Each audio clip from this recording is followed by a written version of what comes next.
All right. Rocking and rolling. Let's make sure it's all going okay. We got ads. That means we're monetized. All right, so we're all good there. Ladies and gentlemen, welcome to the Truck Series live show. Now, I haven't made any lines yet. The PDF is up. The projections are up. I haven't done lines yet. I haven't figured out how many I'm going to do. Between this and doing, probably going to enter some NBA lines and then really slam Xfinity tomorrow and certainly F1 and the Coca-Cola 600. I'll probably stick with 3 lines today for truck. I'll probably just throw that in every single contest. So, it'll still be at least, $100 thrown in there today.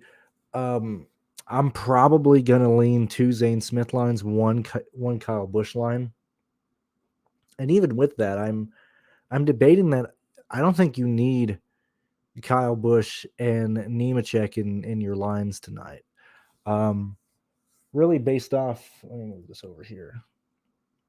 Really based off my projections, it's a really tight it's a really tight field. I love Ryan Preece. I'll probably just go 100% Ryan Preece today. So that's one place I want to go, just because I think he's underpriced. I have him to get fast laps and laps led as well. Even without those, he's still right at 4.9 value for me. Certainly with the fast laps that I have him projected for, he goes over a 5x value. I like his price range. I like what you can do with the lines, especially if you end up putting Zane Smith and Priest together. Let me just see that real quick. Yeah, because Priest is cheaper than Rhodes. He's cheaper than Friesen. 9.3 for him and Zane Smith. That's $7,400 for each one, and you can easily, if you want to eat the chalk at the bottom with Haley, with Lawless, I think you're fine. I think you're fine going Timmy Hill. You can easily get Tyler Ankrum in that as well. That's where I'm at right now. Like I said, I think I'm probably going to go 2 Zane Smith, 1 Kyle Busch line, and that's another factor for this is a week where if I built 20 lines, they would all be very, very similar. And typically I do like to build lines like that, but man, for trucks with a race that's 134 laps, short stages, we're going to have really slow cars. Certainly the back half of the field is going to be really slow. We're probably going to see some yellows there, and it's going to take away the fast laps from guys that are in line to get them. Like Chandler Smith he's easily going to get fast laps as, even when he's not leading. I do have Kyle Busch projected for fast laps and laps led as well. I got Nemechek projected for fast laps. I got Rhodes. I got same thing with Ross Chastain.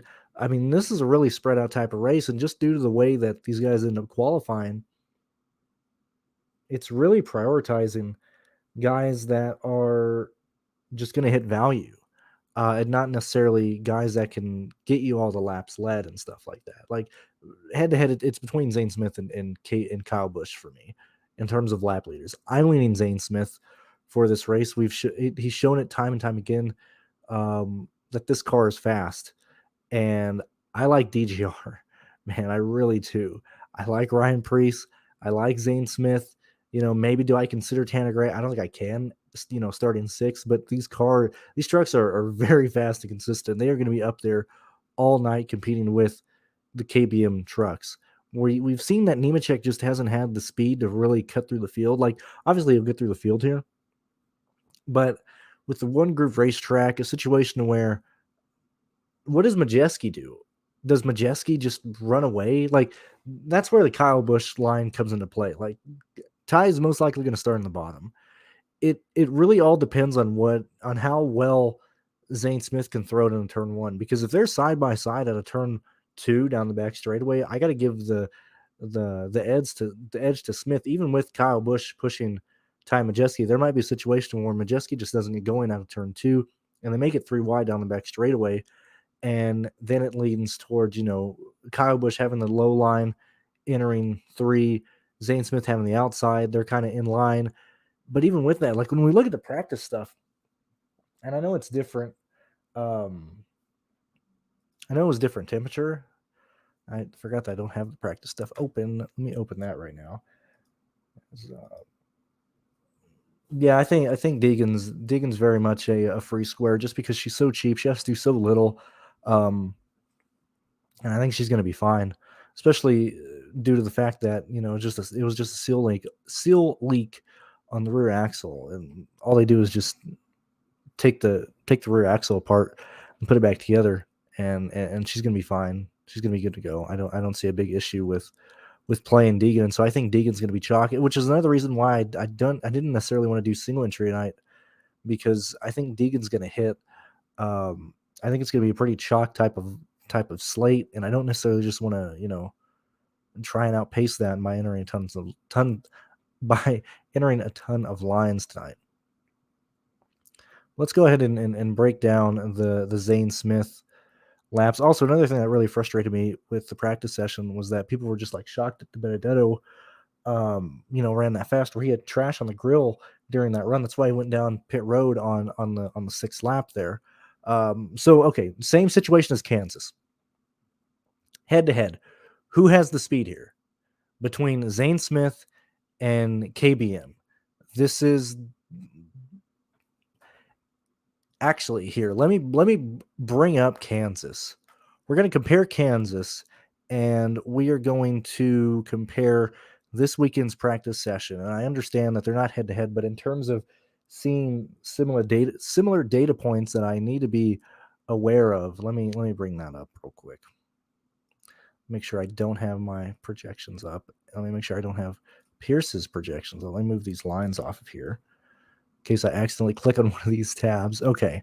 Let me get Kansas, and we'll circle back to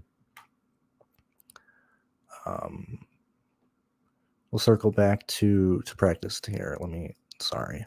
Trucks. Where are we at? Kansas trucks. Okay.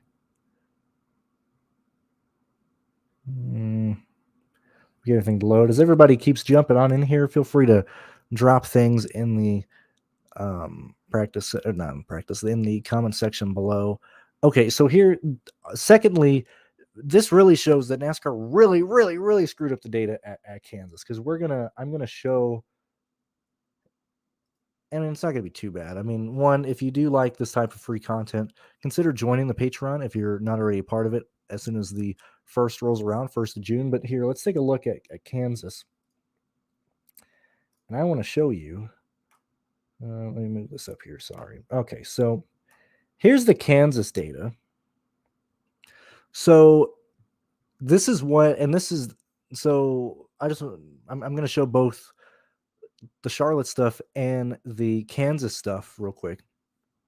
But this is how the data came through when we did the Kansas run here.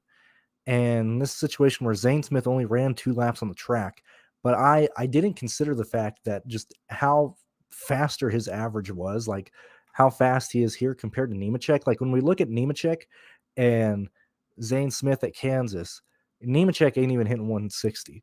And I thought it was Zane Smith was queued out, like he was trimmed out. He's not going to be able to support this in the race. Where I was wrong. He backed the speed up in the race. This is why Zane Smith went out to such a large extent and such a large lead over the field. I don't know why I'm just slobbering like a freaking Saint Bernard over here. But this speed here showed us entering Kansas why Zane Smith was able to pull away from the field, because this was not him being trimmed out. And despite the fact that, Zane Smith qualified, I think he qualified 2nd or 3rd. Where did he qualify at? Let me move that. I don't necessarily want to open up Pearce's projections for that race, but we had Nemechek qualify 1st. Where's Smith at? And I swear we will circle back around to Zane Smith qualified 4th. But when we looked at the times they actually showed up, like Corey Heim was a better truck than Nemechek, and we saw that in the race. Like I'm very much leaning on trusting this data. And now also pay attention to how when the data fed into this, this is why, their PDF that they put out, they had people running like 17 laps. Whereas when normally week to week, when they pull the data, this is the practice data from today, And this is how it pools. It shows everybody's first lap under one row, everybody's second lap under second row, all of that stuff. When we're looking at Zane Smith's lap times here, and this is why, hey, you might want to support us on Patreon entering the month of June, because we're seeing this type of stuff. And I don't normally show this on the screen, but look, it's a truck race. Not a ton of people are watching right now. And it's the end of the month. But look, Zane Smith is showing up right like faster than DeBenedetto, which yet again, DeBenedetto had trash on the vehicle on his grill on this first run. But when we look at Zane Smith, 176, 175.4, 176.6, 175.9. This is a run, comes back down pit road, and clearly they've put a heat cycle into the tires. They're not fresh tires anymore, and you can see the lack of speed that he carries here, but you can see that it's not just him losing speed here. Everybody's losing, roughly the same, or having the same amount of fall off relative to what they were doing at the start of the run. So when we compare Zane Smith to Kyle Busch, and you got to remember that Kyle Busch was not playing around. He was saying that he was feeling a lot of play in the wheel. And then Vince Welch is like, well, he runs that next gen steering column. Maybe he's not used to what this feels like. Look, I would appreciate if you didn't just refer to Kyle Busch as an idiot. Like you're making it sound like Kyle Busch just forgot what a race car feels like. But that was a main point of interest for, the broadcast of saying, it just doesn't feel right for Kyle Busch. And we can see that directly compared to Zane Smith's time. Like Kyle Busch is consistent here outside of this fast lap here, which even with that, it doesn't compete. It's not even close to Zane Smith's fast laps here. The only person side by side who was able to back it up. And it's interesting here. I don't necessarily know if Zane Smith was in traffic here, because yet again, we're not seeing the broadcast here, but Majeski is staying there. Zane Smith is showing a faster car than Majeski, but we're seeing that, it's very much neck and neck, like between the short run that we're going to see right off the bat in this race. Like stage one, I fully believe it has a chance to be Zane Smith passing Kyle Busch, and Zane Smith might not be able to get by Ty Majeski until late in the run, or it's going to be side by side. Like I even projected Majeski to get some fast laps today as well. I don't think I'm going to play Majeski. I think that might be a bit too risky, for at least for my blood. Like maybe if I was doing more lines, I would. I'm trying to focus primarily on Zane Smith and what I want to do there, because I do believe Zane Smith competes for the win, whereas I don't believe Ty Majeski's there late in the race. He has to survive pit road. He has to survive, late race restarts, and that's typically what we've seen Ty Majeski struggle with late in these races. But right off the bat, I think Zane Smith has a way better car than Kyle Busch, and I would not be shocked if Kyle Busch takes the lead and Zane Smith runs him down just due to this type of data here, because it's very similar to what we saw at Kansas and with their practice data compared to the Kyle Busch Motorsports cars. But that's mainly the main takeaway here. That's what I wanted to dive into, and why I'm arguing Zane Smith, or why I'm leaning towards Zane Smith, and why I'm really not leaning towards a lot of Kyle Busch here. I really want to do, like, do I do a full fade on Kyle Busch? I don't really want to do that. However, if I'm only doing 3 lines, I might as well. And that's why I'm saying I haven't made my lines yet, and I'll get to the comments in a bit. I'm leaning towards maybe just full fading Kyle Busch today. I don't think he has the speed to lead this race or win it. I don't see Nemechek having this. Like when we compare the KBM cars in general, like, and this isn't, Vince Welch and Fox Sports is taking the fastest lap out of everyone. This is looking at everybody's average runs. Like Zane Smith is 176, 175, 176 at the line. Kansas 172, 171, 173 at the line. Nemechek 168, 168, 167. 5 mile per hour difference. When we go to Charlotte, yet again, Zane Smith 176. Where is Nemechek? His fast lap is 173. 171, 172, a 4 mile per hour difference there. Kyle Busch, a 174. That was his fastest lap, compared to Zane Smith having multiple 176s and 175s. Let's compare Ty Majeski, multiple 174s to a 176, 175. That's a huge discrepancy. That's several tenths over the course of a race. That's why I like Zane Smith here. And looking through this together with you guys, I'm leaning more towards not playing Kyle Busch, probably doing 2 Zane Smith lines. I don't know what I want to do with my third line here. When we compare, Ryan Preece to other guys who are more expensive than he is, we're seeing that, sure, Ryan Preece is not at a Zane Smith 176 level, but he's at 171s, 170s, high 170s, to where he's going to be competing with Derek Krause. He's going to be competing with Hocevar. He might even be competing depending on how late this run goes. And if Kyle Busch and KBM guys don't have a good long run car, where he's very easily running, 7th, 8th, 5th today. So that's that. Or that's there. I wanted to show this and talk about it, just to explain where I'm coming from when I'm talking about Zane Smith and trying to not make the same mistake when I'm seeing the same similarities between Kansas and Tech and not Kansas, or not between Kansas and tonight. I understand, this was during the daytime. They're going to race at night, but I don't necessarily just want to sweep this data under the rug like I did at Kansas. And I'm trying to avoid doing that. And hopefully it makes sense. Hopefully it's good content for the 42 of you people here. What's going on, Big? Happy to see you here. Happy that you're here for once. I haven't made lines yet. I like Timmy Hill. I like, let me look at the guys real quick. I like Perkins. I don't mind Boyd. I don't mind Mills. It just depends on what happens in this race. When I look at projections wise, it's probably going to be Perkins for me if I got to go down that low. Clutch, I'm glad you're here. I'm glad you're able to kind of listen through, because you've been here for 20 minutes or 10 minutes at this point. Brennan McGee, happy to have you here. And hopefully this is worth your money. Hopefully you're enjoying the show here. I think it is. That's where I'm at here. I don't have the guts to, at least today, I just don't feel like putting $300 on a truck race. And I don't necessarily want to do single entry. I happen to lean on 3 lines because I do want to enter if I'm not going to build a ton of lines, I at least want to be in a lot of contests. And I don't want to just build 1 line. So for me, that's why I'm leaning towards the 3 max today. But I'm still going to have 3 in the 4, 3 in the 10. That's where we're at there. So Chance and our motorsports made me eat crow, because they are that was absolutely unacceptable.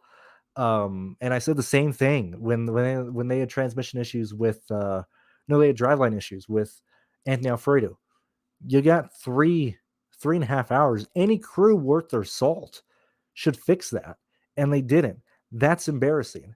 And I explained in the live show, I could have fixed that. Like me and another person, we would have taken all 3 hours, but it's something you can fix in that time frame. The seal being loose, it's basically the rear axle where there's some bolts that are what are they called? You use an Allen wrench, like it's on the very hub of the rear wheel, and that just wasn't tight, and so it was just leaking rear end fluid out the right rear. And so the way you fix that is you just put it up on the jack stands like they had. You take both wheels off, you take both hubs off, then you just take the axles out, you replace the fluid inside, and you put everything back together and seal it all back up. Very easy to do at the track. Very easy to do at a track that isn't a dirt track, so you don't have to worry about dirt get in there as well. That is something I've done. I've taken axles out of rear ends before. So for this team, for this amount of money and these guys in there, it should be something they should easily fix. I have no issues about it. And we could run into a situation where they pull an Alfredo in our motorsports, but that's on them. This is a very easy fix for a team of DGR's magnitude. Matthew, I've been here talking trucks ever since day one. Been here for, what is that, 2-3 years now? I appreciate you finally finding me. If I may ask, because this will help me out, did you just search up trucks and find me here? Have you seen me before and you just like, man, this guy's talking about 911, I don't want to listen to him? What's the situation there? What made you finally find me here? Because I've been here the entire time. I think that's a really, really good approach. I'm just looking at it right now. 72 or below. Let's take a look. And all my projections are up on Patreon as well. 72 or below. Let me organize everybody based on salaries real quick.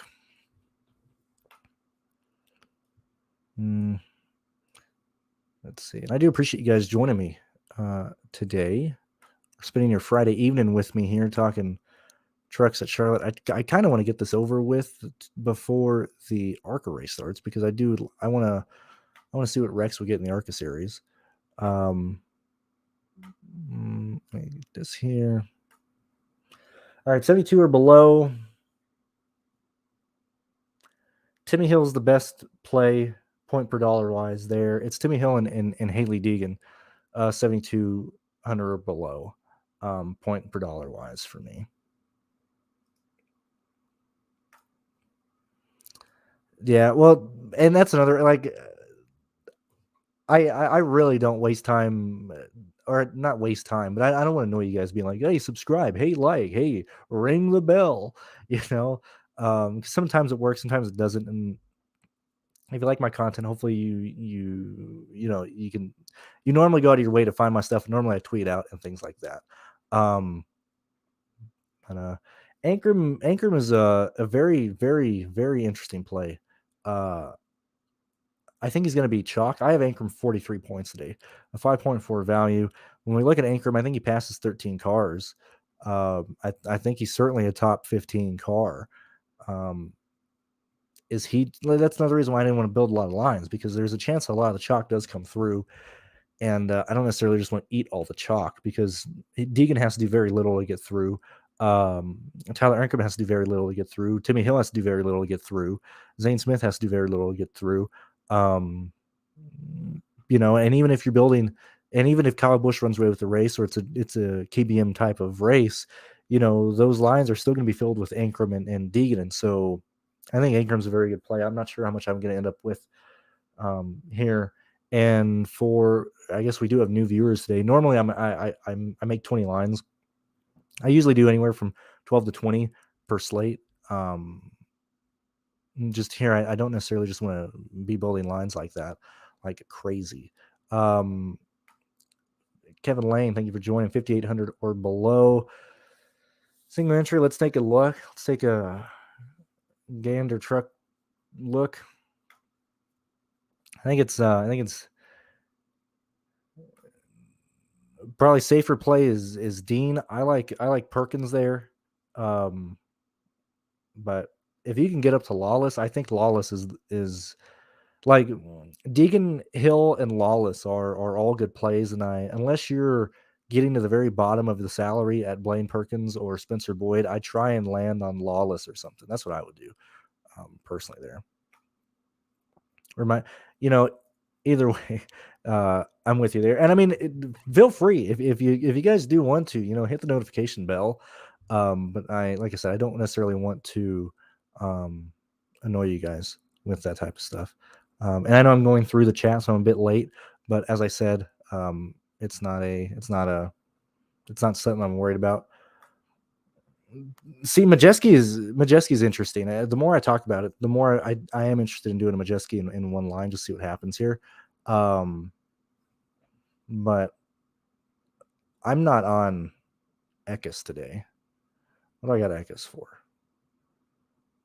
Which is interesting because I normally play quite a lot of Eckes. Christian Eckes. I got him for finishing 6th today. I got Eckes for 42.35 points, 4.7 value. That's why I wasn't popping off in anything that I had. Which oddly enough, I had him projected for 2nd at Texas, or whatever was it last week when he finished 2nd? I really liked Eckes last weekend, but just not here. I think he gets outscored by other guys in the salary range, but that's where I'm at. Let's see. Okay. Yeah, that's really where I'm at there. Oh no. Okay. All right, Brian.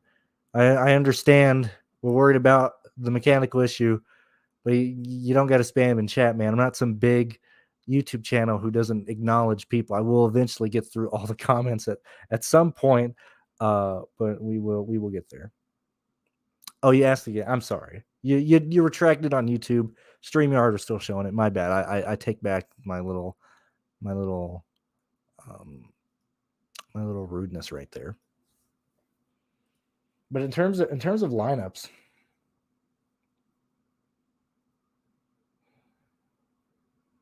might even be. This is where I'm at right now. What I'm thinking. Like I said, I haven't finished them. I like 2 Zane Smith lines. I like 2 lines with Ryan Pearce. I might even do a line that is very balanced. That might even have Friesen and Kraft in it together. I still got to go through and mess with my optimizer. It was just very interesting when I put in this afternoon. This was the first time where it gave me no Kyle Busch right off the bat. And I have Kyle Busch projected for, I'm giving Kyle Busch 66.95 points tonight. And it didn't want any Kyle Busch. And that's a situation where he is not I just smashed my own finger. That is the situation where he is not the main lap leader. So that is a bit interesting there.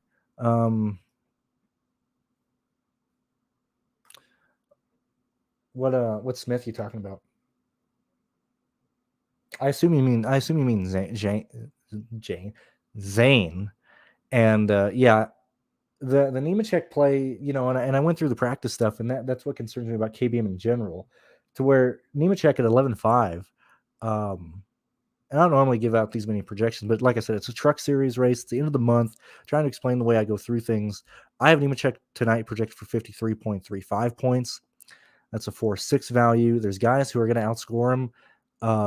Like if you like the idea of playing Nemechek, I think you should really like the idea of playing Ben Rhodes, or Ryan Preece. I know in your example there you do have Preece in the line, but I think that's a very interesting way to go about it. And I kind of want to get off of Nemechek and Kyle Busch here, because I think KBM, like, that's not an issue, but their lack of speed compared to Zane Smith and even Thorsport to an extent, and Ryan Preece and other drivers up there is, a KBM situation, not necessarily one car, not being fast enough. So like Nemechek should finish in the top 5 tonight, but for fantasy, I don't think he gets there. At least that's where I'm at right now. That's what I'm thinking of, and everything. Let me see what else we got. 47 of you guys here. I do appreciate you spending your Friday evening with me. So yeah, I just want to say that really quick. We're going to be live for Xfinity tomorrow. Got the F1 video coming out, and then we'll be live between Monaco and the Indy 500 on Sunday. And hey, maybe you've liked my content, or I've helped you win some money or something over this year or the previous year. It is my birthday this weekend, so maybe consider dropping a few donations in the PayPal below. That's awesome. That's good to hear. I appreciate that. I'm glad. I try and make those extremely short because usually they come out late anyway, and I can talk about NASCAR a long time, and I can do the same for F1, but I don't think we get a lot of viewership for a lot of F1 stuff. And so I try and, quickly break down the F1 slate and how I think it goes. And, F1, you have, there's smaller contests, less guys you can use in your lineup. So you can usually tell. And really the player pool for F1 is around 12 guys, if you consider constructors as well. And so, once you get your constructor and your captain done, there's really only a certain amount of guys you can play because of the rivalry or of the 5-point bonus for beating the teammate. And so that's another aspect of why I've been able to make the F1 breakdown so quick and easy to understand and stuff. And so thank you for this. I'm glad that stuff comes across and it's easy to understand. That was nuts last week, man. That's the first time Latifi has beat his teammate all year, man. That's crazy. And thank you, Mark. I appreciate it. I'm glad that you found this. I'm glad that you're liking the content. I try and not be like, or not be like other people, but like I try and be honest here. Sometimes I do my rants. Sometimes I babble on too long, but at least I'm here. And I try and answer everyone. And certainly if you message me on or if you tweet at me on Twitter, I always answer. If you're in the Discord and stuff, if you send me emails, I always answer and stuff. I'm basically the a good little HR worker for the Patreon this year since I took that over. And so I made it to where Pearce didn't have to do as much work going through emails and stuff. And so I usually respond to everybody as quickly as possible. It's thanks to you guys that I'm here to just I'm able to just live off of the Patreon, the YouTube ad revenue. It's not a lot, but I had money saved up. I got this, so I've just been here doing this. Thank you guys for letting me be able to do that. I'm glad that you enjoy the content, Davis. I do appreciate it. I think that's really my takeaways here. The value area of this truck race is pretty much going to be pretty chalky. You have Hill, Haley, Lawless, and Ankrum, who are 4 plays that are probably going to be chalk. I like playing Zane Smith. I like fading Kyle Busch and Nemechek. I think those are the main takeaways there. Personally, I like Pearce. I kind of want to be over the field on Pearce, even with the amount of lines I'm going to do. I still like the idea of Perkins. If you want to go down and be cheap, I think Perkins is going to be fine. Hopefully, if he doesn't get spun and no caution comes out again. I do think that it's not going to be a gigantic wreck fest, but there is a situation to where same thing as Texas, just because Charlotte is so small, and we've seen it before that we've seen a Woogie be a slow car and cause an issue on the tri-oval. We've seen issues on restarts, and so there's a chance that we end up having some, not a wreck fest, but some carnage that makes the cheaper value plays at the bottom of the salary range have a potential to work out just based on their salary and where they start. Like, for example, you have Rayum $4,700 starting 32nd. If we get in a lot of crashes to where he could just limp around and finish 27th and 28th, good chance of actually work in there. Same thing with Spencer Boyd. These are guys who are going to be more viable in a situation where we have a lot of wrecks. And then even in those situations, Timmy Hill's going to improve his positions by default due to that. Haley Deegan as well. Tyler Ankrum as well. And so that's kind of why I'm not just building a lot of lines, to reiterate one final time of why I'm really not interested in the slate, just because I think there's so many people who are going to be able to, work no matter what the situation is.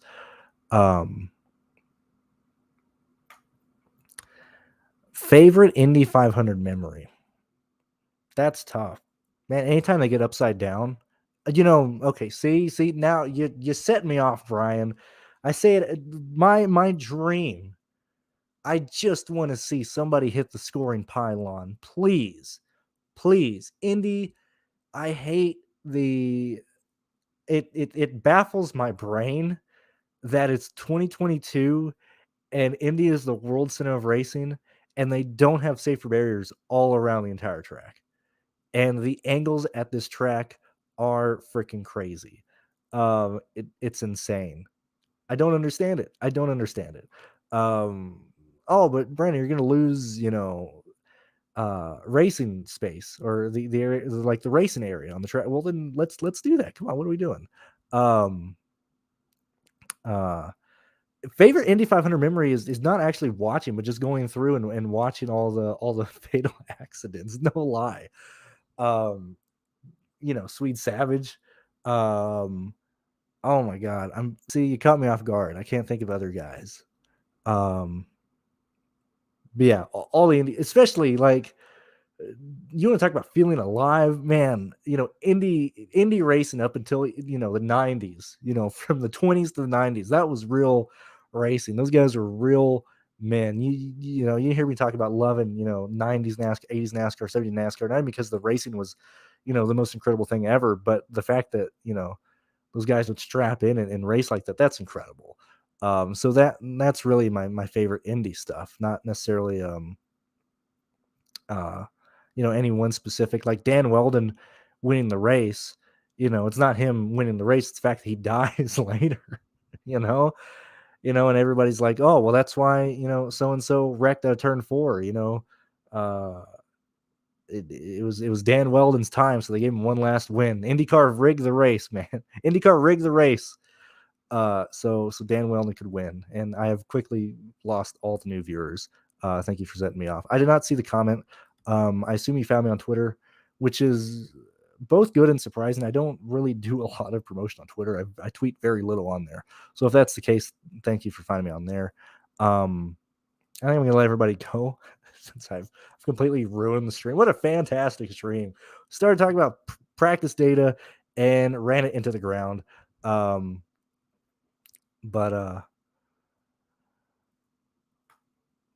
yeah, see, I was, and see, like the Indy 500 is awesome. I like IndyCar racing on ovals, man. I like I like watching kart races and stuff. I hate road course racing, and so uh, especially God, who wrecked today?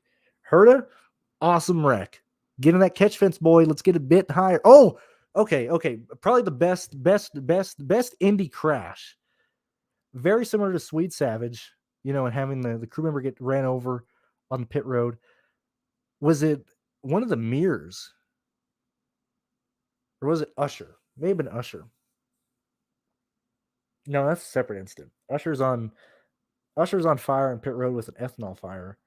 That's separate to the time when they had the wreck on the restart, and I got the fans. They cover the fans in the fuel. That was fantastic. I just love big wrecks, man. I love it. Nothing will make. No, okay, I figured out. Best Indy 500 memory. Danica Patrick wrecking out of her last Indy 500 start. Couldn't ask for a better race. That's all I wanted. Went in knowing she'd wreck. She wrecked. I was happy. Don't got to deal with her racing no more. Entering Sunday. Jimmy Johnson, long as he wrecks, we're happy. I just want to see Johnson cream the wall. Anywhere, I don't care. Just have Johnson wreck. Let's have some cars flip over. Because last couple Indy 500s have been pretty boring in terms of wrecks, outside of what's his face hitting the pit wall, the pit entry. Yet again, stupidly designed. Not sure why. Whatever. I was pretty disappointed. It wasn't last year's, the year before, when they wrecked out of 4. Forgot who it was. Hits the pit entry wall, and it wasn't even like a cool wreck. They hit it way too slow. Anyway, I'm gonna let you guys enjoy the rest of your Friday evening. Build your lines if you want to build. You want to talk about NBA real quick? Why not? We're here. We got 2.5 hours till the truck race starts. We got how long until the slate locks for NBA? Let's talk some NBA real quick. Personally, I like showdowns and like 2 and 3 day contests, like a lot of the late night contests I like to play. I really haven't dove into NBA yet tonight personally. I mainly just want to look at it's very interesting that Butler is so cheap. Butler's cheap. Clearly Tatum, Levin isn't killing the bank. I want to see what they're doing with Smart and Williams. Same thing with Hero real quick. Should be a really, really fun night to build a showdown line for NBA. Okay, well, this wasn't as entertaining as I thought. This is why I don't cover other sports, because I just get bored. Not bored, but like I can't talk about this stuff. I have to have questions. There's no way I could just go through. Well, Jimmy Butler is probably going to average around. He's probably going to be, unless it's a blowout, probably on the court for 39 minutes, and blah blah blah. I can't do it, man. It's boring. I haven't played Bam, but I have been during this whole series. I've been trying to get at least 4 Boston players as possible. I've actually been playing Tatum a lot in the captain position at this series, and really the only time it killed me on the 21st, and then on the 20th, I think he didn't hit value there. And I'm in the single entries. I'm in the 240s, the 12 and the 27. I'm not doing anything other than that. Don't know where I want to go with the captain today. Could be a situation to where And it's more luck than anything here. It just depends on how the game plays out. Like if if Brown has another killer game, like he did in game, what was that, 3 or something, he could be a great captain. Then you just fill in the rest of your guys. I don't know.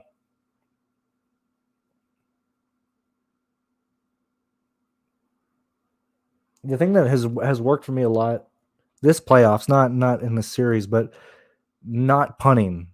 Not having two cheap guys. Having basically whatever the chalk value is in the 1K to 2K range, and then really just playing the guys who are going to get you points in the 4 or 5 and 6K range for your last two positions. Instead of trying to chase in all the high guys and then being stuck with two bottom dwellers. That's what's been helping me there.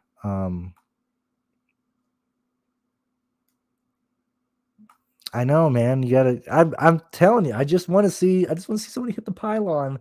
I don't care where the pylon goes. It can go towards Gasoline Alley. It can fall towards the grandstand. It can fall towards the pit lane. I don't care. I just want to see somebody hit the freaking scoring pylon. So hopefully we'll get there. Anyway, I'm gonna end it there. Sorry, I've said it like 6 times, but I am gonna end it there. I'll see you guys tomorrow, and best of luck. Enjoy your evenings, and yeah, consider maybe sending me a little birthday support on PayPal, or join the Patreon on the 1st. Whatever the case is, we'll see you guys later.